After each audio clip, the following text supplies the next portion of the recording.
नमस्कार आदाब, मेरा नाम है सरवत। आप देख रहे हैं सेहत ललन टॉप का हेल्थ शो, जहां बात होती है हमारी और आपकी हेल्थ की। पहला सेगमेंट है हालचाल।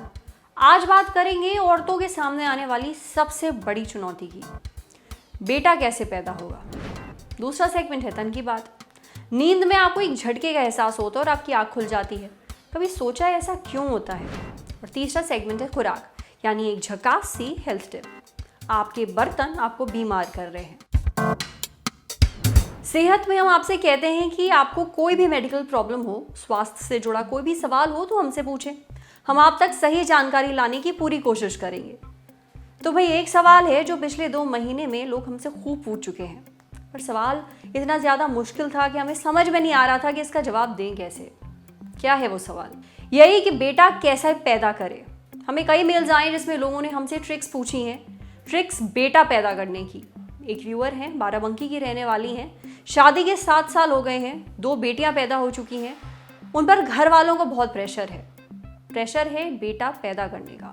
तो वो हर मुमकिन कोशिश कर चुकी हैं, नीम हकीम से लेकर गूगल पर मौजूद सारी जो ट्रिक्स हैं वो ट्राई कर चुकी हैं। जो सलाह उन्हें दी जा रही है आंखें बंद करके उन्हें मान रही हैं। किसी ने कहा बेटा चाहिए तो दूध दही पनीर खाना छोड़ दो, आलू खाओ, केला खाओ, लाल मांस खाओ, नारियल का कच्चा बीज खाओ।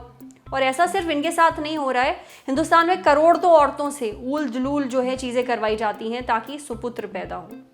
तो भाई बेटा कैसे पैदा होगा? जवाब है ठीक वैसे ही जैसे बेटी पैदा होती है, क्योंकि बच्चा लड़का होगा या लड़की ये औरत के हाथ में नहीं होता। इनफैक्ट ये किसी के हाथ में नहीं होता, किसी के बस में नहीं होता है। पेट में बच्चा लड़का है या लड़की ये कैसे तय होता है, ये एक डॉक्टर से सुन लीजिए। जब ये संभव होता है, आदमी का धातु औरत के योनि में डिपॉजिट हो जाता है। उसका एक बूंद ही थैली के अंदर जा सकता है। ये एक बूंद में हजारों बीज रहते हैं। बीज 2 प्रकार के रहते हैं, एक एक्स क्रोमोसोम वाले और दूसरा वाई क्रोमोसोम वाले। जो एक्स क्रोमोसोम वाले बीज हैं, जब भी वो औरत के अंडे को मिलते हैं तो लड़की बनती है। अगर वाई क्रोमोसोम वाला बीज औरत के अंडे में जाता है तो लड़का बनता है। तो ये डिसीजन औरत डिसाइड नहीं करती, या उसके सोचने से या कुछ खाने से या कैसे बिहेव करने से कोई फर्क नहीं पड़ता। आदमी के 2 टाइप के बीज होते हैं। अगर एक्स क्रोमोसोम वाले बीज ज्यादा होते हैं तो लड़की होने के चांसेस बढ़ जाते हैं। अगर वाई क्रोमोसोम वाले बीज ज्यादा होते हैं तो लड़का होने के चांस बढ़ जाते हैं। ये जेनेटिकली डिसाइडेड होता है। आप कई ऐसे फैमिलीज में देखेंगे कि मर्द ज्यादा पैदा होते हैं और कई ऐसी फैमिलीज होती हैं जहाँ पे औरतें ज्यादा पैदा होती हैं। तो ये डिसीजन किसी चीज पे निर्भर नहीं होता।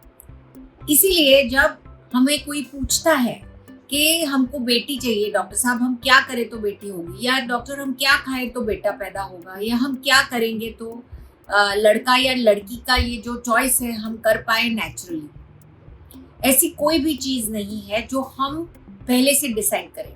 जो बीज की साइज होती है वो बहुत छोटी होती है, हमको डायरेक्टली दिख भी नहीं पाती। उसको देखने के लिए हमको बड़ा सा इलेक्ट्रॉन माइक्रोस्कोप यूज करना पड़ता है। उसमें भी जेनेटिक टेस्टिंग से पता चलता है कि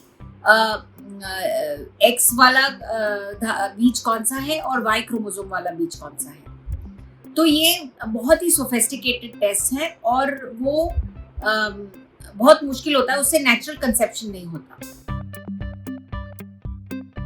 कोई भी चीज या ऐसी पदार्थ कोई पूछे मुझे कि मैं पपैया खाऊं या मैं गेहूं ज्यादा खाऊंगी या चाइनीज कैलेंडर, ये एक दूसरा मिसकंसेप्शन है जो कई लोग बोलते हैं कि वो तारीख के हिसाब से अगर संबंध रखें तो वो चाइनीज साइंस ऐसा है जिससे पता चल रही है कि अभी के कंसेप्शन से लड़का होगा या लड़की। ये भी बातें कोई साइंटिफिकली प्रूवन नहीं है। जैसे कभी भी प्रेगनेंसी रुके तो या तो लड़का होता है या तो लड़की होती है। 50% चांसेस तो सबके होते हैं। तो लोग तुक्का लगाते हैं, बातें फैलाते हैं, रूमर्स करते हैं और लोग उनको बहुत सीरियसली लेके मानने लगते हैं। लेकिन साइंटिफिकली अगर हम देखने जाएं तो ये एक नेचुरल प्रोसेस सिलेक्शन का भगवान ने बनाया हुआ है, जो इतने सालों से अच्छे से चला आ रहा है और किसी को नुकसान नहीं देता। उम्मीद है आपको आपके सारे सवालों के जवाब मिल गए होंगे। जो लोग बच्चे की चाह में औरतों की सेहत के साथ खिलवाड़ करते हैं, उन्हें उनका जवाब मिल गया होगा। लड़की पैदा करने का जो ये दोष है, कोट अनकोट, ये महिलाओं पर थोपना बंद कर दीजिए। उस पर उनका कोई भी कंट्रोल नहीं है, किसी का कोई कंट्रोल नहीं है। चलिए अब बढ़ते हैं सेहत के अगले सेगमेंट की तरफ। आपको जबरदस्त नींद आ रही है, बस आग लगी गई है, तभी एकदम से आपको एक झटका लगता है, आपकी नींद खुल जाती है। कई लोगों को ऐसा भी लगता है जैसे वो गिर रहे हैं। अब ये बहुत आम है, इसे हम कहते हैं हिप्निक जर्क।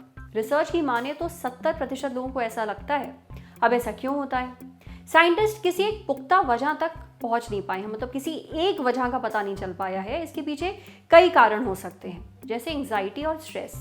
नींद में भी आपकी ब्रेन जो है वो तो एक्टिव रहती है, पर आपका जो शरीर है बेचारा वो थक कर रिलैक्स करने की कोशिश कर रहा होता है। तब आपकी ब्रेन एक अलर्ट सिग्नल भेज देती है और आपको लगता है एकदम से झटका।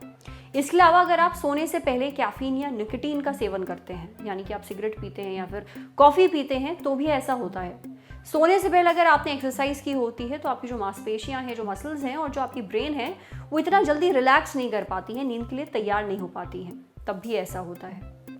आपको नींद में झटका लगता है। अच्छा, एक और बड़ा कारण, नींद की कमी। इसलिए अपनी नींद पूरी लें। अगर आप पूरी नींद नहीं लेते, आपकी नींद का पैटर्न ठीक नहीं है, तो भी आपको सोने से पहले ऐसे झटके लग सकते हैं। अब बारी है सेहत के अगले सेगमेंट की, खुराक, एक झकास सी हेल्थ टिप। आप भले ही कितना भी हेल्दी खाएं, किचन में की जा रही कुछ गलतियां आपको बहुत बीमार कर सकती हैं। जैसे आपके बर्तन धोने का तरीका। अब जिस स्पॉन्ज से आप बर्तन धो रहे हैं वो कितना साफ है?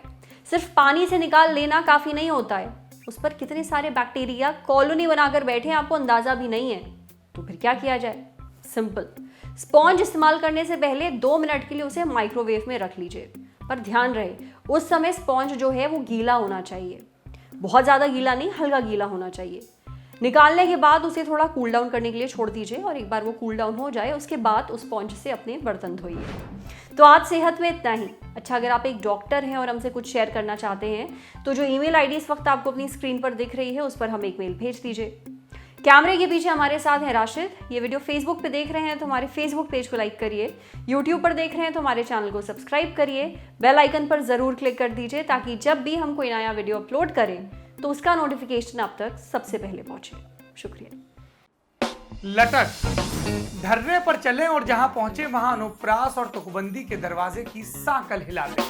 कहें कि क्या रहा है ढूंढ तुमको खटक, कि कब ऑन करें मन का मोड मटक, कि क्यों चित्त जाता है यूं ही सटक, कि कैसे ना आए हौसलों में चटक, कि कहां तक करें इरादे गटक झटक, अब बेवजह न भटक, ये है निपट देसी मन लटक।